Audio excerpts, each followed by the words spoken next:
Welcome to Guide Guru. We hope this video helps. You start by verifying the Cyberpower model and battery health, because runtime depends on age and capacity. Once confirmed, plug the UPS into a grounded outlet and keep connected devices unplugged for now.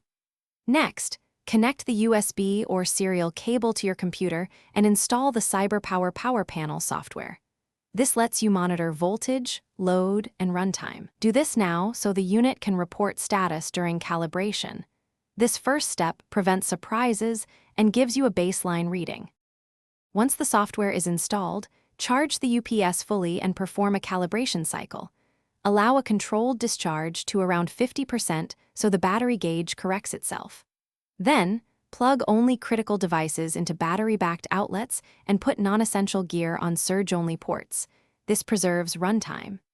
In the Power Panel utility, adjust sensitivity and transfer voltage to match your environment. Make sure to configure the graceful shutdown sequence and delays so your system shuts down in the right order if power fails. You finish by testing.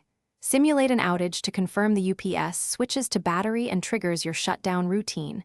Observe logs and restart behavior. After testing, schedule maintenance.